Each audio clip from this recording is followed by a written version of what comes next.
Assalamualaikum warahmatullahi wabarakatuh. Selamat pagi anak-anak. Hari ini kita belajar IPS, melanjutkan materi yang sebelumnya. Materi yang sebelumnya itu mengenai organisasi ASEAN. Hari ini kita akan membahas mengenai struktur organisasi ASEAN dan bentuk kerjasama negara ASEAN. Nah, sebelum kita masuk ke materi yang akan kita pelajari hari ini, siapkan dulu alat tulisnya dan juga jangan lupa berdoa. Materi yang Ibu sampaikan hari ini itu dicatat. Nanti pada saat kita tatap muka di sekolah, Ibu akan memeriksa catatan kalian selama kita belajar online ini ya. Nah, langsung masuk ke materi yang pertama, yaitu mengenai struktur organisasi ASEAN. Nah, apa itu struktur? Struktur itu adalah susunan. Jadi, susunan organisasi ASEAN. Nah, dalam melaksanakan maksud dan tujuan ASEAN, maka dibentuklah struktur organisasi ASEAN. Terdapat perbedaan tentang struktur organisasi ASEAN antara sebelum dan sesudah konferensi tingkat tinggi atau KTT ASEAN di Bali tahun 1976. Sebelum KTT 1 di Bali tahun 1976, struktur organisasi ASEAN-nya itu sebagai berikut. Yang pertama, Annual Ministerial Meeting atau AMM. Nah, apa itu AMM? AMM yaitu sidang tahunan para menteri-menteri luar negeri, merupakan sidang tertinggi yang dihadiri para menteri luar negeri yang diadakan setiap tahun secara bergiliran di negara anggota. Nah, yang kedua itu ada Standing Commit. Apa itu Standing Commit? Nah, Standing Commit itu bertanggung jawab terhadap jalannya organisasi serta mempersiapkan AMM berikutnya. Tugasnya merekomendasikan dan melaksanakan program yang telah disepakati dalam AMM. Anggotanya terdiri atas para duta besar negara anggota di negara calon tuan rumah AMM. Tugas utama Standing Commit adalah untuk merekomendasikan dan melaksanakan program-program yang telah disepakati dalam AMM sebagai program ASEAN. Standing Commit juga mengkoordinasikan kegiatan 11 Permanent Commit.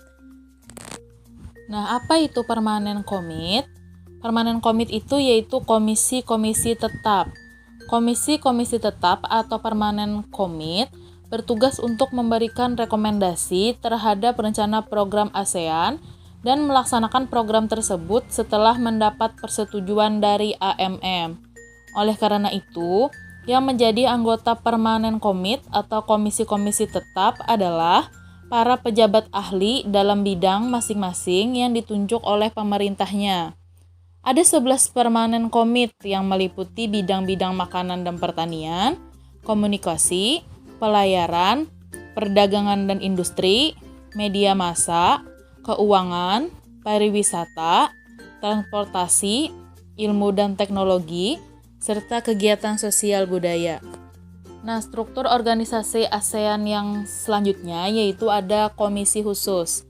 Komisi khusus ini dibentuk sesuai dengan kebutuhan ASEAN, seperti Komite Koordinasi Khusus tentang Bangsa-Bangsa ASEAN, Komite ASEAN Brussels, Komite Khusus Bank Sentral dan Otoritas Keuangan, pejabat-pejabat senior tentang karet sintesis, Komite Khusus tentang Sekretariat ASEAN, dan pejabat-pejabat senior perdagangan. Nah, yang Ibu jelaskan tadi adalah struktur organisasi ASEAN sebelum diadakannya konferensi tingkat tinggi pertama di Bali tahun 1976. Kemudian struktur organisasi itu berubah setelah diadakannya konferensi tingkat tinggi yang pertama di Bali tahun 1976. Dalam konferensi tingkat tinggi di Bali yang dilaksanakan pada bulan Februari tahun 1976, ditetapkan struktur baru. Konferensi tingkat tinggi sebagai pertemuan kepala pemerintahan merupakan instansi tertinggi ASEAN. Sedangkan instansi berikutnya yaitu AMM dilengkapi dengan pertemuan Menteri Ekonomi dan pertemuan menteri lainnya. Untuk standing commit masih tetap diadakan dengan tugas diperluas seperti menyiapkan dialog dengan mitra dialog ASEAN, di samping juga mengawasi komite anggaran dan komite pengawasan. Hasil yang paling penting dari KTT di Bali yaitu dibentuknya Sekretariat ASEAN yang berkedudukan di Jakarta yang diharapkan dapat mengatasi kemacetan-kemacetan yang dialami oleh ASEAN sebelumnya. Materi selanjutnya yaitu bentuk-bentuk kerjasama ASEAN. Nah, apa saja sih bentuk-bentuk kerjasama yang dilaksanakan oleh negara-negara anggota ASEAN? Nah, yang pertama itu ada di bidang ekonomi. Nah, di bidang ekonomi itu ada ditandatanganinya ASEA PTA atau Preferential Trading Arrangement, yaitu pengaturan dagang preferensial pada tanggal 24 Februari tahun 1977 di Manila. ASEAN PTA merupakan skema yang dirancang untuk memberikan kemudahan, mempromosikan, dan memperluas perdagangan antar negara anggota ASEAN. Aturan ini memberlakukan pengurangan tarif atas berbagai barang yang disepakati bersama. Nah, selanjutnya bentuk kerjasama ASEAN dalam bidang ekonomi yang kedua, yaitu dalam bidang industri, telah disetujui kerjasama pembangunan 4 buah proyek bersama negara anggota ASEAN, yaitu yang pertama ada proyek pabrik pupuk urea atau amoniak di Indonesia dan Malaysia. Dan yang kedua, proyek industri tembaga di Filipina.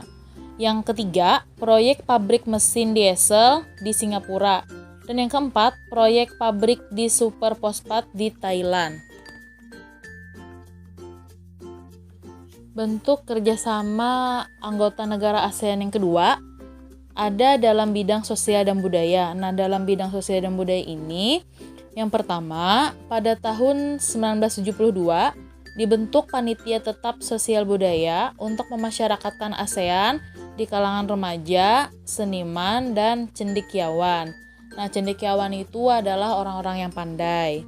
Dan yang kedua, pertukaran seni dan budaya melalui festival lagu populer dan festival film ASEAN.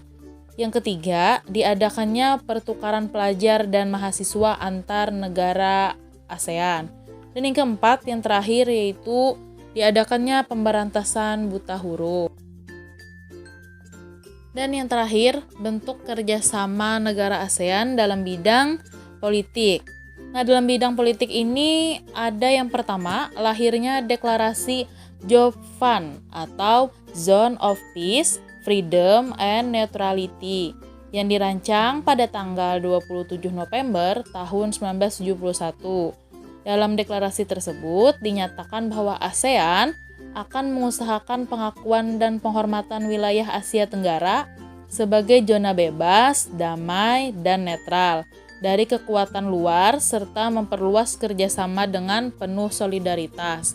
Dan yang kedua yaitu mencetuskan SEAN WFZ atau Seoul as ASEAN Nuclear Weapon Free Zone, yaitu kawasan Asia Tenggara yang merupakan daerah bebas senjata nuklir.